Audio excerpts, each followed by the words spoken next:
Part 13 विवाह। उन दिनों बाल विवाह की प्रथा जोरों पर थी, इसलिए छोटी आयु में ही बच्चों का विवाह कर दिया जाता था। मैट्रिक पास करने के पूर्व ही 17 वर्ष की आयु में सन 1908 में भीमराव का विवाह रमाबाई नाम की एक सुंदर एवं सुशील लड़की के साथ हुआ।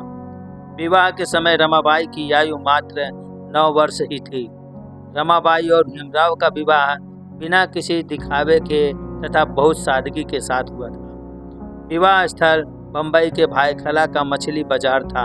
वहाँ एक खुले छप्पर के नीचे एक कोने में घराती और एक कोने में बाराती इकट्ठा हुए।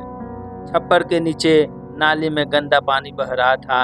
एक दुकान के चबूतरे का प्रयोग विवाह मंच के रूप में किया गया था। बाजार का सारा स्थान विवाह स्थल के रूप में बदल गया था। विवाह समारोह बहुत आनंद और हर्ष के साथ संपन्न हुआ। सुबह बाजार में मछुआरिनों के आने से पहले ही बाराती अपने अपने घर लौट गए। रमाबाई बहुत सुशील और शांत स्वभाव वाली लड़की थी। वह सदाचारी घराने से आई थी। उनके पिता का नाम भिको धुत्रे था। वे दाभोल के निकट स्थित वनंद गांव के रहने वाले थे।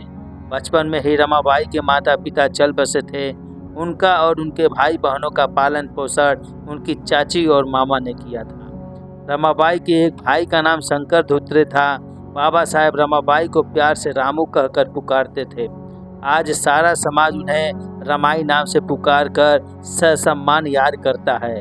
रमाबाई संघर्ष के दिनों में बाबा साहेब के लिए अनन्य साथी सिद्ध हुई। जब डॉक्टर अंबेडकर अध्ययन के लिए विदेश चले गए तो आधे पेट भूखे रह कर तथा उपले थाप कर रमाबाई ने घर परिवार चलाया था। रमाबाई को वो जीवन में कभी सुख नहीं मिला। वह सदा ही बाबा साहेब की सुरक्षा के बारे में चिंतित रहती थी।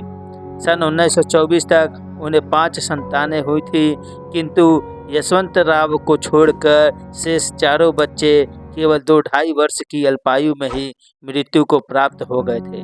बाबा साहेब अपने सामाजिक दायित्वों और सतत अध्ययन के कारण अपने बच्चों को भी नहीं बचा सके। जैसे तैसे यशवंत ही बचा, मगर वह भी पोलियो का शिकार रहा। साथियों, आज की कहानी बस इतनी ही। आगे की कहानी सुनने के लिए हमारे चैनल विनय बौद्ध को सब्सक्राइब करें और लाइक शेयर करना न भूलें। नमो बुद्धाय। जय भीम।